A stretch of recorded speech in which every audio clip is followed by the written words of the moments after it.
করতাম, এখন একটু বেশি জোরালোভাবে করতেছি, যেহেতু ডেঙ্গুর প্রকোপটা বেশি, এই প্রকোপটা যাতে আমরা নিয়ন্ত্রণে নিয়ে আসতে পারি।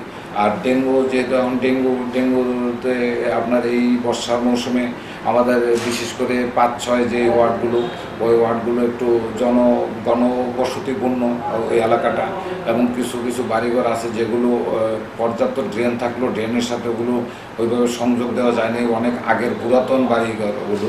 কিন্তু এরপরে যে রাস্তাঘাটগুলো হয়েছে, ড্রেনগুলো হয়েছে, ওই পাশাপাশি বাড়িঘরগুলো আর ওইটার সাথে উঁচু হয়নি। উঁচু না হওয়ার কারণে ওইখানে কিছু পানি টানি জমাট থাকে। হ্যাঁ, আবার লোকজনের সংখ্যাও বেশি।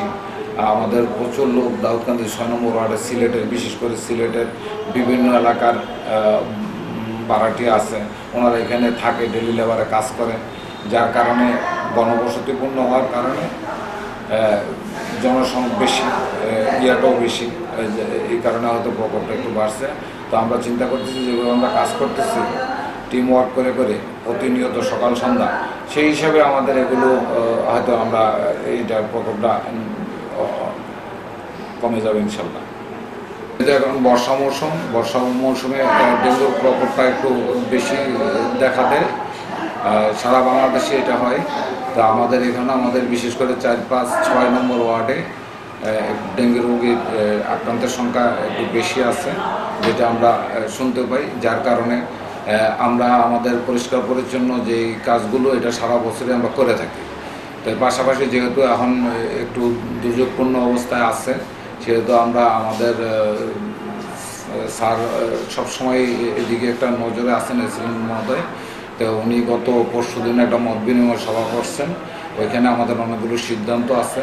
ওই সিদ্ধান্তের আলোকে আমরা ডেইলি লেবার নিয়ে যেগুলো করা আমাদের দরকার, এই যে ঝোপঝাড় পরিষ্কার, ড্রেন পরিষ্কার, তারপর যেগুলো থেকে এই যে আমাদের ডেঙ্গু মশা লার্ভাগুলো হয়, যেমন ডাবের খোসা, টায়ার, টিউব, এগুলো আমরা একত্রিত করতেছি, জ্বালাচ্ছি, এগুলো অপসারণ করতেছি এলাকার থেকে, এবং ডেইলি লেবার নিয়ে আমরা এই কাজগুলো প্রতিনিয়ত করে যাচ্ছি।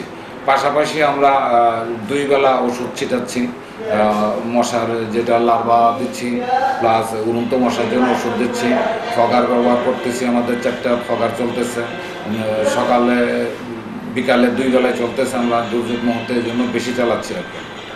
আর লার্ভার যেটা হ্যান্ড স্প্রে মেশিন, ওইটা করতেছি। তারপরে আমরা লিফলেট বিতরণ করতেছি, ইমামদের চিঠি করা হয়েছে, ইমামদের মাধ্যমে প্রচার করতেছি, সচেতনামূলক যে কাজটা ওইটা করতেছি, তারপর মাইকিং করতেছি মানুষকে সতর্ক করার জন্য, ইত্যাদি ইত্যাদি কাজগুলো আমরা করতেছি আর কি। এগুলো আমাদের অব্যাহত আছে এবং প্রতিনিয়তই আমরা এগুলো করতেছি। আগেও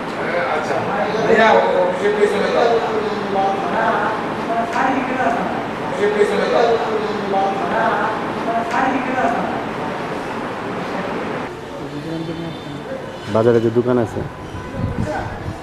ওই নিয়ে আত্মীয়